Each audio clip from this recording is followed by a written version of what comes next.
Mr. Speaker, I rise for a motion. The delegate will state it. Mr. Speaker, I ask that when the body adjourns today, we do so in the memory and honor of Mr. Tyre Nichols, and I'd like to speak to that motion. The delegate has the floor. Thank you, Mr. Speaker.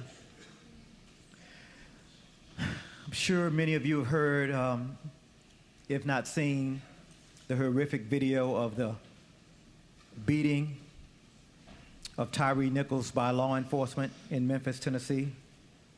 Mr. Nichols was a father, a skateboarder, an avid photographer, Delegate Hayes, an aspiring professional photographer, and he was a working man every day working at FedEx in Memphis.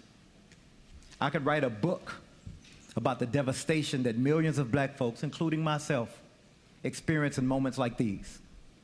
But I came to this work over 30 years ago, not to write books, but to fight.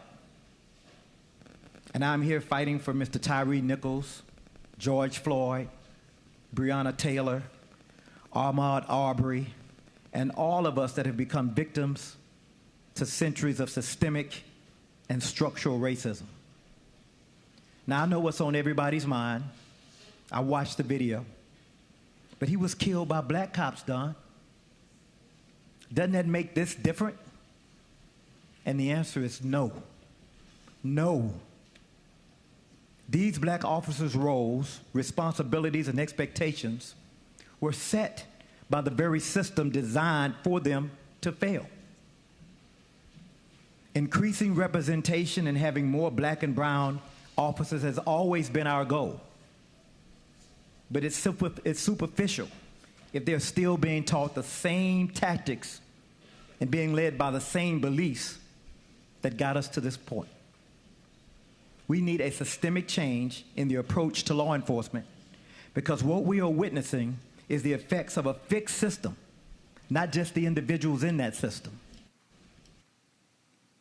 When I was a young law student in '92, after the Rodney King verdict, I led protests on the campus of LSU Law School, similar to the same thing that's seeing the same type of horrific beating that was given at that time. It's still happening. Our communities are still being traumatized, having to view this as normal.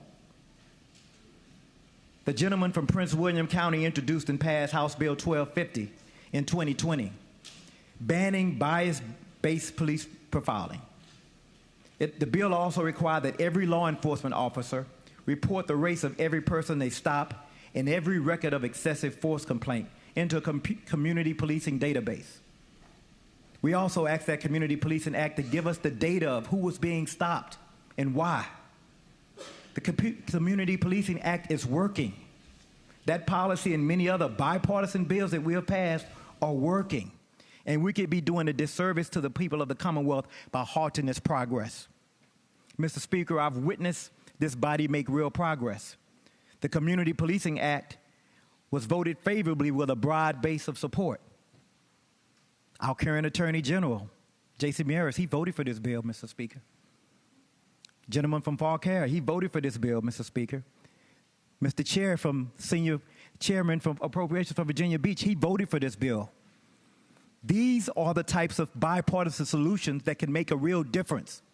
Community policing should not be Democrat versus Republican. Safety and accountability can go hand in hand, and it's bipartisan, Mr. Speaker. We've done this before, and I know we can do it again. House Democrats want to work to find creative solutions to address these challenges. Now, while some want to go backwards and take us back to the days when we didn't have a statewide database, they want to reinstate chokeholds. They want to reinstate no-knock warrants, all of the things that we got rid of together. And I know this is an election year, so some folk have to try to roll back that progress. But I'd ask us not to do that. Take this opportunity and go back and watch that video of this young man yelling for his mother while he was being beat to death by people he thought were sworn to protect him. And when you take your votes to repeal these type of community policing acts, think about that cry.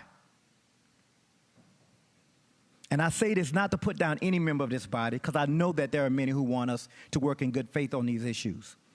But we need to continue the course that we're going on towards police reform. We can do it together. And here's a quote from the gentleman from Prince William when he passed this bill some years ago, and it stuck in my mind. He was shocked when I called him to tell him I needed to make sure I had it right. And the delegate from Prince William said, quote, "White Americans wake up each day expecting the American dream to work for them. Black Americans wake up each day hoping that we get access to the American dream. There's an enormous bridge between expectation and hope," unquote. Mr. Speaker, that quote has stuck with me since I've been here.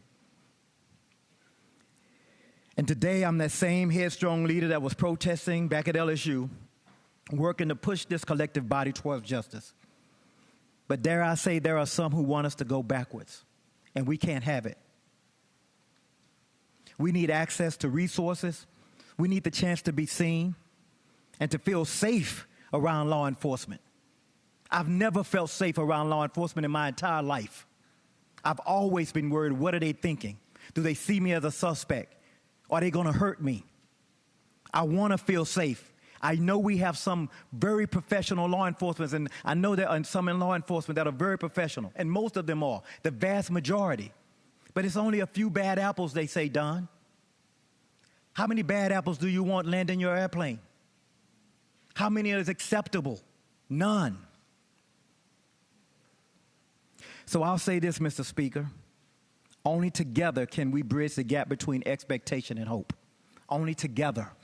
I'm asking that all of my colleagues, when we adjourn today, would adjourn in the memory and honor, and hopefully the last time we have to do it for this type of circumstances, of Tyre Nichols. Thank you, Mr. Speaker.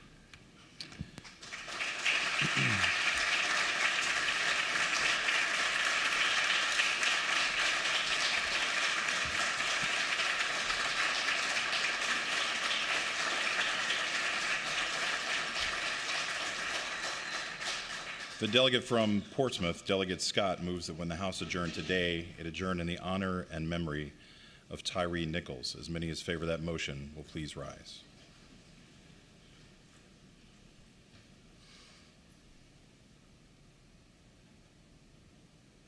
The motion is agreed to. The delegate